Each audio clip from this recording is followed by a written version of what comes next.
Centrafricains, centrafricaines, chers compatriotes, le gouvernement de la République centrafricaine tient à apporter les clarifications suivantes suite à l'événement dramatique que notre pays a connu à travers l'explosion du transformateur de la société NERCA ayant entraîné des bousculades parmi les élèves candidats au baccalauréat série A au lycée Barthélemy Boganda, dont des victimes sont à déplorer. Le bilan actuel, après recoupement d'informations et la visite guidée du comité de crise présidé par M. le Premier ministre chef du gouvernement, accompagné des membres du gouvernement concernés, à l'hôpital communautaire, au Centre national hospitalier universitaire de Bangui et au complexe pédiatrique, se présente comme suit. 20 décès enregistrés parmi nos jeunes dans les différents morgues. 309 cas d'hospitalisation le premier jour, 65 cas sous surveillance le jeudi 26 juin 2025, dont 4 cas graves dans les services de traumatologie de l'hôpital communautaire et au complexe pédiatrique.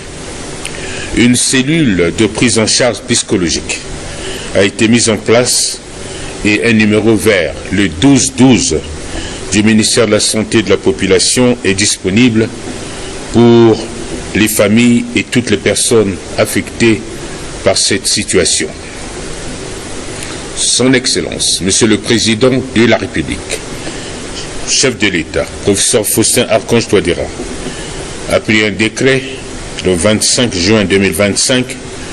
proclamant un deuil national de 3 jours à compter du jeudi 26 au samedi 28 juin 2025. Le parquet de Bangui a ouvert une enquête pour déterminer les responsabilités suite à cette explosion ayant conduit au drame que notre pays a connu. C'est dans cette optique que les principaux responsables de l'ENERCA sont mis à la disposition de la police judiciaire pour les investigations. Le gouvernement tient à informer l'opinion nationale et internationale du décès du président du centre numéro 1 du lycée Barthélemy Boganda, M. René Mondi, des suites de malaise liés à cet événement. Le gouvernement, par la même occasion,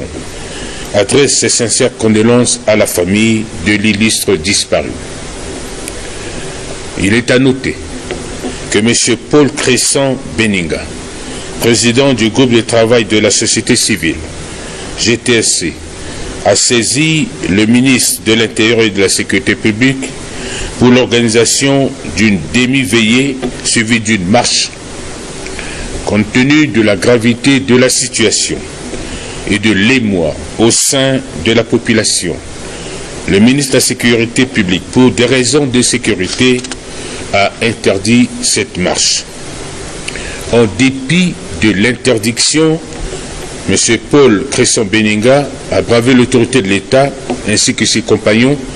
pour organiser la dite marche. Les services de sécurité ont procédé à l'interpellation de plusieurs personnes. Son Excellence, Monsieur le Président de la République, chef de l'État, professeur Faustin Archange Touadéra, a instruit ce matin le ministre en charge de l'Intérieur et de la Sécurité publique de procéder à la libération des personnes interpellées. Il s'agit de M. Paul Crescent Beninga, Gervais Lacoste, Nicodème Parfait Grotte, Quentin Bouango, Fernand Mondé Ndiapou et Jafet Chanel Fekito. Au moment où notre pays traverse un moment extrêmement difficile avec le drame du lycée Barthélemy Boganda, la cohésion et l'unité nationale doivent être renforcées. Malheureusement, certaines personnes bien identifiées et connues pour leur accointance avec le BRDC cherche par tous les moyens à instrumentaliser ce drame à des fins politiques. Le gouvernement demande à la population de ne pas céder à ces manipulations. Depuis plus de 48 heures, le gouvernement est au chevet des familles endeuillées en vue de les aider à organiser les funérailles. Les membres du gouvernement, membres du comité de la cellule de crise, sous la direction de M. le Premier ministre, sur l'instruction de son Excellence, M. le Président de la République, chef de l'État, travaillent pour permettre à notre pays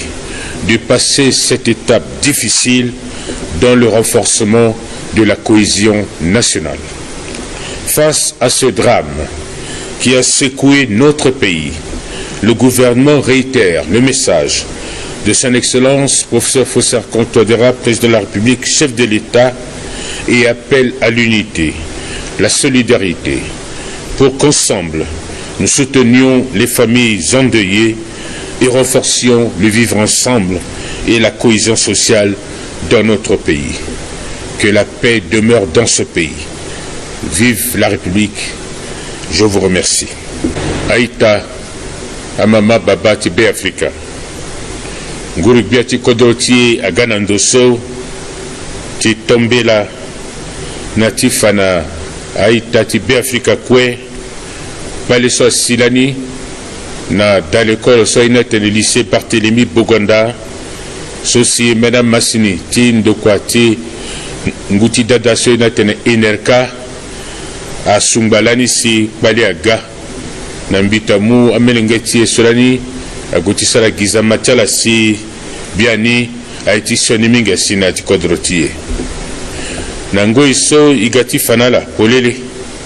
a Yeso Asiso, na kpaliso asi tenti na ngo iso si kozo belegbia na yanga so biati kodra mu na agbe so na teretilo ala godati tambula na da la pitani oko so alondu tongana la pitani ti communautaire na la pitani so ake na kota la pitani so ake na bangi ça c'est l'hôpital général nga na de ça que bando de tamelenge ça c'est le complexe pédiatrique na ngo iso bisa tena la soita timbi ala sokwa warakui ungotela kwa ke baluse ceci dit koni na ya dakaka ceci kanata la pitani so ngana bagala solan sitok palena gangangu c'est moi la lani yoko na la pitani kwa ungotela kwa ke ngangu tana gumbaya na ngo iso tondati tambula na piko iso solani ungotela ngba bale omene na uku ceci angati bando na ndotala ngana bage a amenengeti osio sosi a warakati ngangu na geretala sangati mutonga nala na mbageti la pitani ti communautaire ngana mbageti complexe pédiatrique na ngo iso bisala tene azana sese meni bumbi cha wanganga sosi ke bando ndo cha kpaleso ti mu wango na it akpale na se wandenende na molongo social pi irini ayke balako no use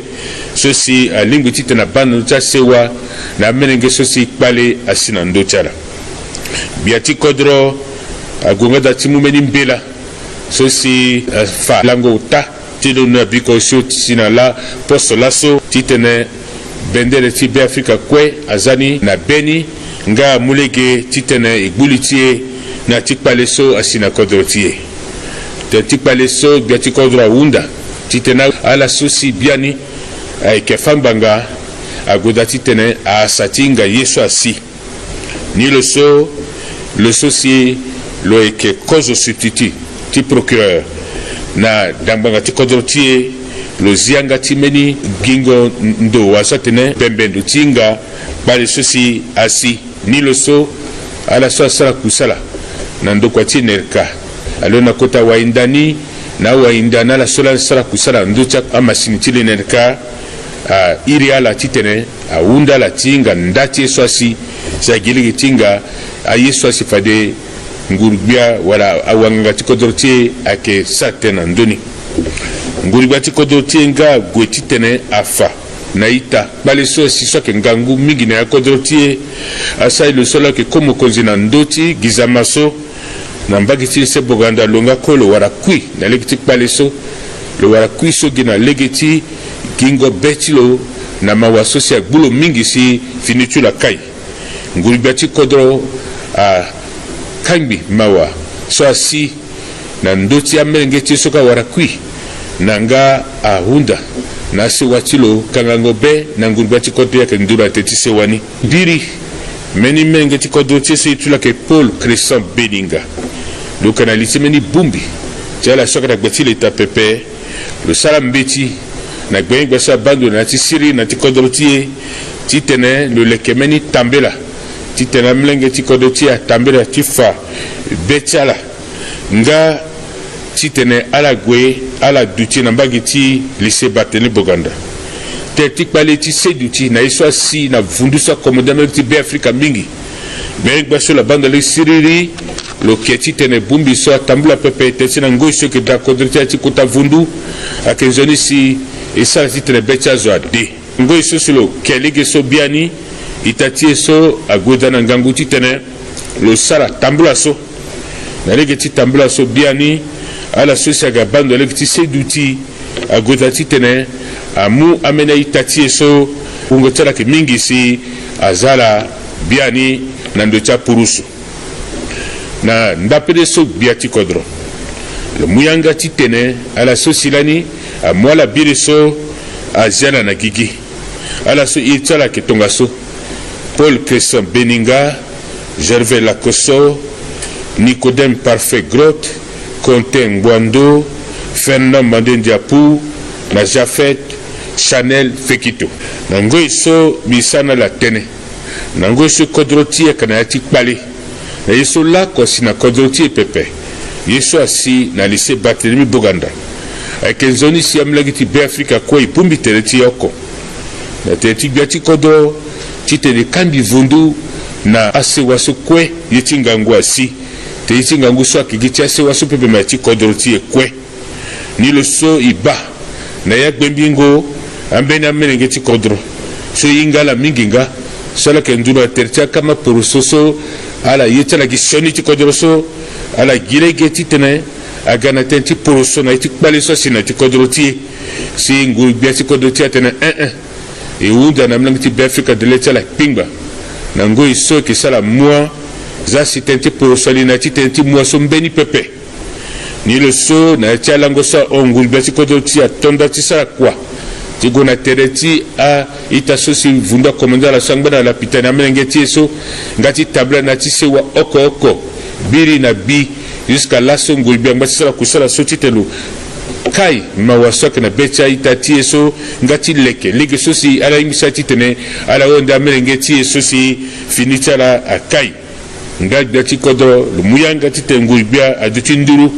ti sara kwaso na tereti amlengeti be Afrika wala se waso si vundu a komandala teti ngangu kwalisa sina ti kodrotie ti sara si se ti be Afrika ngala ko na ti siriri na legeti kwalisa sina kodrotie mi vora amlengeti be Afrika kwe na mbanga na mbongo na donato ibumbi tereti yako ti kangi mawaso ezia tenti poroso ezia tenti kangbi ezia tenti zonga sina tereti biati kodro e unda titene amlengiti be Afrika leke betara abumbi teretala oko titene nango isose ki gelegeti onde amlengeti esosi kpale asi na kodro tie akeso asi akenzoni igigilege titene esara si bechazo ate me gelegeti tene iuru wa pepe igelegeti te dikosoni tene singoza mu bechazo pepe igelegeti tene isara si beti aga oko na isanga si kodrotie abumbia kona ya tisiriri zasinza pa bata be Afrika bimuna la singela mingi